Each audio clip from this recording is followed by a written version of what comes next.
Yeah, these guys will be looking to post their best time now. No mucking around. They had that glitch early on. Oh, you're just a wee bit soft out of that. They probably need to pick that up. Probably lost a couple of seconds on that one. They dug it in a bit too deep. But, you know, looking to post their best time after that electrical issue about way back in qualifying one this morning. But they'll pick it up. They were happy. They had a good break. Oh, bounce through there. This is getting serious. It's getting touchy. Just backed off a wee bit. Yeah, dug it in, dug it out. Round through the middle. It's a cautious run. KV, I don't know, this is the time to be cautious. You've probably got to be a little bit more aggressive than this with a split of 42.601. Yeah, well off the pace, isn't he? Yeah, well off the pace. Look, this boat a little bit underpowered compared to some of the other vessels out there. So, look, Tim Betts and Joe at least going very smoothly, a lot more confidence in the rotation. The time will be pretty good. Their best time of the day with a 58.391, 58.391. So carrying on with what we found at the lunch break, we'll stay with this category here. I bumped into Ross Travers. Now, you were talking about the collected the timing rope there. Now, he actually said, we thought when we were watching the replay, we thought he clipped it with the top. It actually came, it was a lot lower than we thought, and brushed his fingers, came up, and the only gap that he had was on Amanda's side of the boat. So he leaned that way to get off the rope to make sure it went across him. That's why he hit the island, and then he got into, landed a nice bit of water, hit the foot, and got out. So that just shows the experience, because if you land these boats right and give them a bit of squirt, you get enough steerage to keep you off the fence. But it's only experience that'll get you that. That's right. So now it is Daniel Thornton and AJ Keenan, Angelo Keenan. So these guys had a fuel leak issue earlier in the day. They certainly sorted it out, and so that fuel leak issue meant that they had no fuel pressure. They seem to have sorted that out now. It's looking pretty good, KV. Like I said, just a wee bit slow in there, but they it's this bottom corner that they had the issue. If they can get in and out of that, I'm pretty confident they'll be okay. Got stuck up there as well. Yeah, just oversteered that line. Out, rolled, bowled, and well, I'm not sausage rolled, we'll say. Look at that. That is what we like to see, ladies and gentlemen. Oh, it's on fire. We've got some fire. That's only just fuel out of the exhaust. So I'm getting so excited. Calm down. It's a flame. Yeah, nothing big out of the exhaust there. They won't be stressed about that at all. I put a cap over the top of that, burn the cap.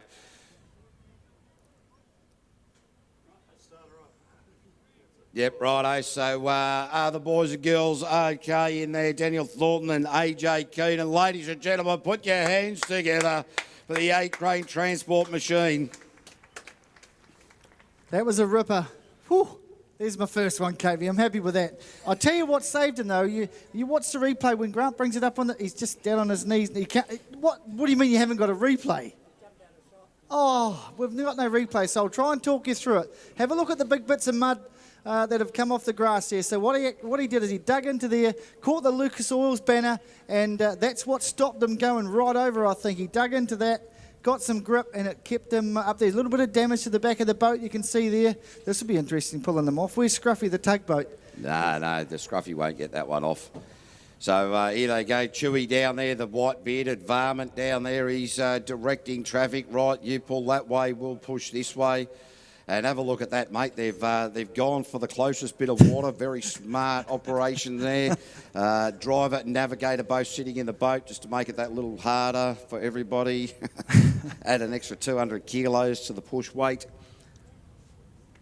But look, those guys will have been told to be fair, to stay in the boat after a rollover like that. They look to be A-OK. Certainly no information coming up to commentary otherwise, so they will be taken back to the trailer. They'll be told not to get out of the boat, and our St John's Ambos will just give them the once-over, give them the thumbs up, and well, I dare say that we will see them in the top 9, because we've had a little bit of attrition in this Group A as well. So time will tell. Ladies and gentlemen, we'll take just a short break, throw a little bit of music on, and be back soon. If you're at home and watching on the live stream and you hear the sounds of silence, that's because we get told off and it shuts down all the live stream for whatever reason. Anyway, we'll be back.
So the rumble in the jungle you hear there is the engine of Rick Flowerday and Jazz Flowerday being pushed off the trailer. They're coming out of the chute. These guys have been a pretty consistent performer right through the day as well. Here we go. Just get through the run. Pretty much guaranteed a spot. They'll just have to keep it clean though. Stay out of the washing machine. They create their own ripple effect, these boats, as you see them come back through. Oh, it's getting stuck. No mess left up. It doesn't sound very healthy though, KV. Well, he nearly did exactly that we just saw before. Just came in very, very tight into this mouth fresh hairpin. You turn in too early, you spin it out. But I had a chat with Rick during the lunch break, and look, they have just taken a different attitude towards today's proceedings that what they did at Featherston, really just concentrating on getting the rotation right, now developing the speed, and that is working very well for them with a 55.408. So at Featherston, we saw them just try to chase that speed and get the time right down, and they just kept getting the rotation wrong. Different attitude today. Get the rotation right, then build on the speed. Yeah, that's the hardest part, eh? It's just like bowling and cricket. Get accuracy first and then speed comes later, right? So exactly the same thing. Get accurate rotation and the boat will get faster. So that is the way to move forward. Fantastic with Bevan Edwards and Claudia Edwards. Coming out now in the inheritance for PGG Wrightsons and Westview Aluminium, or Aluminum. Aluminum? If we're in America, but we're not. We're not. Oh, these guys have come out with a... bit of venom? Yeah, bit of venom, bit of an aggression. This rotation is a fantastic rotation. Got plenty of speed in it and lots of... nice, tight technical stuff, but the opportunity to really stretch the legs. Got it bogged down into the Lucas Oils hairpin. I thought the flip-flops, the left-right, was going to cause a few issues today. That hasn't come into play just yet. Not yet, Not no, bad. you're right. It grabs a little bit of the tyre on the exit to the mouth fresh hairpin. Yeah, they've just got to stay out of trouble, keep it nice and tight. They come around for a split, 38.189 split. They go around the nut now, keep it nice and tight. Back through the centre of the course, in, out, round the corner. Big sweep towards the finish. Here we come. Keep it nice and tidy. Oh, what a great time this is going to be. 52.886. Yeah, they'll be... And a good finish. Yeah, Bevan will be wrapped with that. And, of course, one of the newbies to the sport. We've got one of our race directors up here, Mike Simons, but we don't have a microphone for you, mate. Can you just sort of tell us what's been going on throughout the day down there? Are they all behaving nicely? Look, the day's been bloody great. Everyone is happy with the way things have gone. It's been flowing. Just unfortunately, we've lost a few boats, but that's racing. These guys will be back on the next round, and it's great to see a great big crowd out here for once. Give yourselves all a big clap for coming out and enjoying a bloody good day. Yep, sensational. That race director there, Mike Simonson, as we see Clayton and Mandy Tisdall from Tapanui on the South Island get decided too. Tisdall Contracting, Case Construction, Performance Auto, Roy McDonald Automotive Engineering. These guys will be doing their best to stay off that top of the tyre wall that they got stuck on in the qualifying four. KV, you missed it. Oh, he's grabbed the outside of the bank there on the middle island on that back chute there. That could have gone ugly. We've seen some situations occur down there where it has just ended up really painfully. Clayton Tisdall lucky to land the boat in the water, still facing the right way, and had the experience to keep his foot into it to drag himself out of trouble. The split out of 37.394 isn't bad at all. No, they'll be looking for a big, strong finish now, KV. These guys all the way from Wanaka, as we said, we're round number 3 is going to be. It's going to be, is it going to be? Oh, great stuff. 51.796 puts them into P1. That'll be their best run of the day. They'll still be discussing it, though. Here is where he grabbed the inside of that island right there, and that unsettled the boat. He was very, very fortunate that landed the way it did, because that can just, when you hit the edge of an island on the sort of a straighter part of the track, it can suck you up onto the dirt. Fortunate. that it didn't happen that way. Just when he came out of the chute, Cavey, you were getting the microphone off mic, mic off mic, and out of the chute, he grabbed some of the chute as well, flicked him sideways, so I thought we were going to be up here somewhere, but he managed to get out of that. So grabbed the bank twice, still posted a good time. Here comes Sean and Faye Rice, the elite kitchens team in the Cosa Nostra boat. Interestingly, during the lunch break when I spoke to this pairing, I said during the Q3 run, you just decelerated, you got lost, and he said, I actually said to Faye, I'm lost, and Faye said, oh, what do you mean? Oh, right, okay. So they both had a bit of a brain fade at exactly the same time, which is just such a weird thing because you've got the driver and the navigator. Sometimes one will have a brain fade, but not the pair at the same time. Exactly. So they're definitely tuned with one another. The split of the 35-7 is pretty good so far for Q5 in the Lucas Oils Group A. Look at them hum, ladies and gentlemen, as they come round to take the finish. This is going to be a great time of 49.795 straight into P1. Fantastic run. KV, we're starting to see them now this side of 50. It's pretty good. We've got Cole Patrick just out there, mate.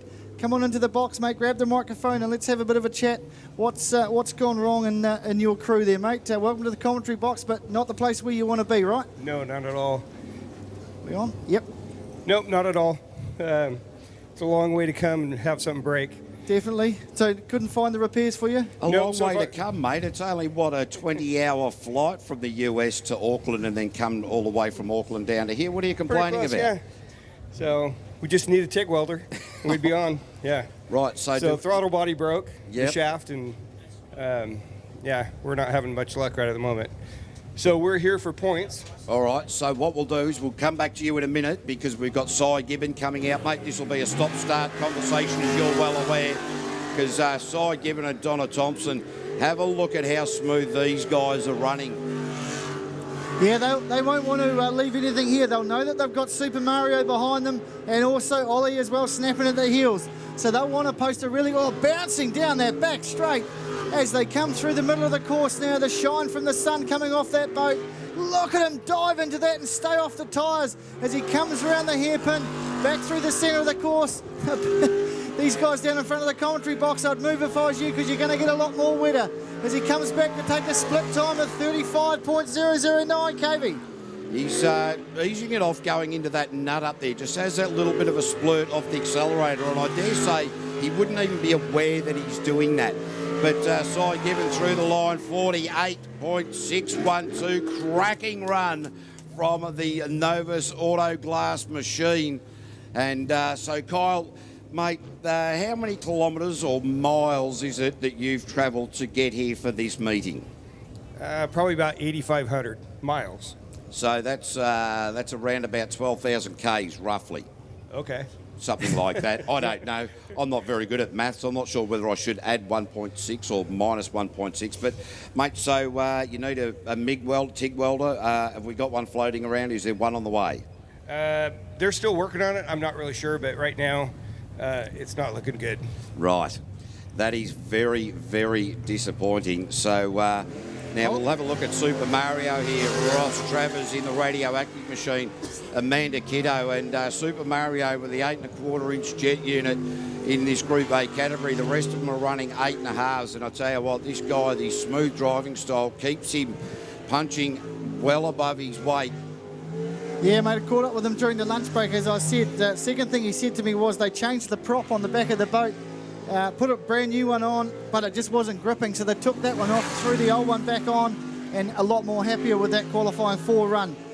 As he comes back round to pick up the split time, folks, this will be a good one. He's well on par here, 35.139 as he goes back through the nut. Yeah, lost a little bit of time up the top left, the top hairpin and the bottom one as well. Just both exits weren't tidy at all.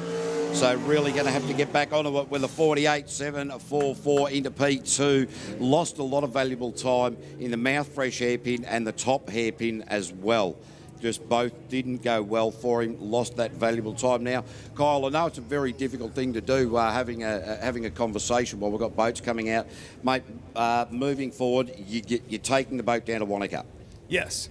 So we'll have it all fixed. we'll play a little game here and get our points in qualifying, since a lot of people are out. Yep. So we'll try to get higher up in the points and be down in Wanaka. Mate, well, you've also got this situation coming up where you're going to be backwards and forwards in and out of the US for the entire season. That is well, I'll tell you what, shows a lot of commitment. A lot of jet lag.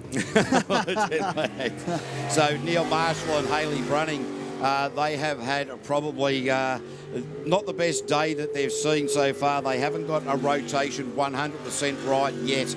They have made a mistake every single time out during the lunch break. Hayley was very, very adamant that it wasn't her fault. Neil Marshall, he actually said, you know what, I'm having a nightmare. Yep, I can back that up because I had the same conversation and he didn't once throw the blame to the Navy. He's taken it all on the chin. But so far, so good. He's got this right.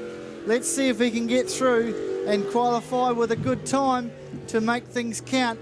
Come on, big fella, just get through this one. He got into the 10th there at the lunch break. Split time, 39.939. Well off the money, isn't he? But the good thing about that is, Slim, sorry to interrupt you there, mate, is he's just making sure he gets the rotation right when he gets it wrong.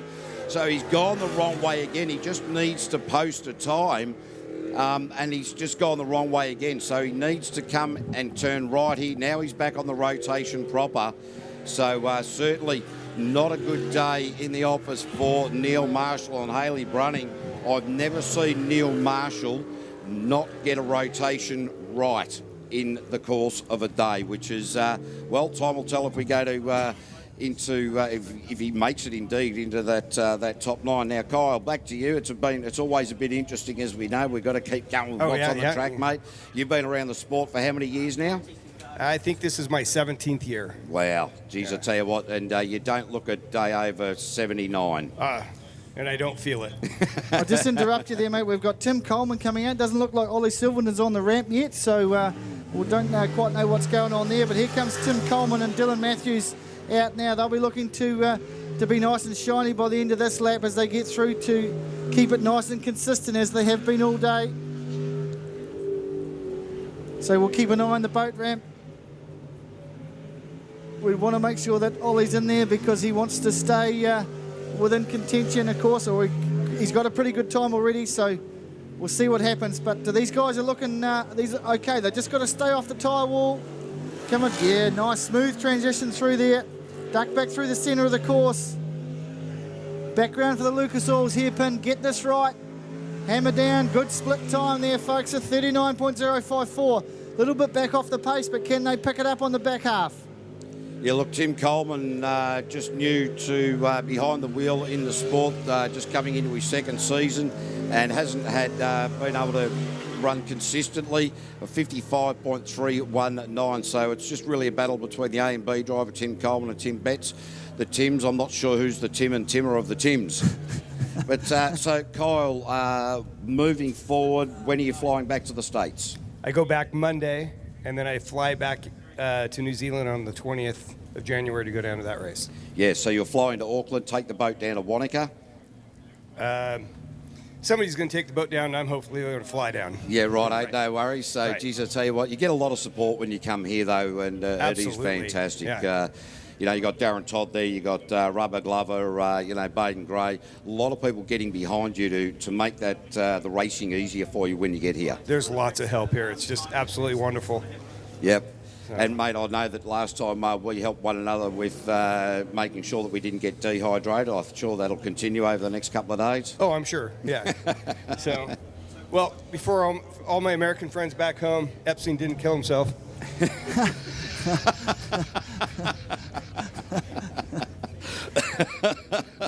Yeah, I don't know if you heard that, ladies and gentlemen. Kyle Patrick just finished that one off with Epstein didn't kill himself. That is absolutely cracker. And look, I fully agree, I've got to say. Trump's a nice fella. Yeah, well, I'm not going to go into the politics of it because that'll just drag me into more depth than I need to be in. So Ollie Silverton No, it not doesn't look like down. we're going to see Ollie. He's not on the ramp, folks. Don't quite know. We might have to send one of the guys down to find out what the I story dare is there. say, and I've seen Ollie do this before, in a pretty good position, just going, right, no worries. Don't need to. We don't need to go out there. We're comfortable with the rotation. That is very obvious. He and Sharma are working very well together as driver and navigator. So Jess Sitt might find herself in a position, taking the race meeting off, and might well find herself in a position where she's got no position. No, that's right. So if they get through this one, who knows? All right, so we've got a bit of a timing. They're going down, just having a bit of a chat with the, trying to sort the timing issue out before it becomes an issue. It's a little bit wobbly, as you can see down there, ladies and gentlemen. We'll take a short break and be back very soon. Sorry about the constant play of hunters and collectors, but somebody play with me playlist, and I don't know what's what anymore.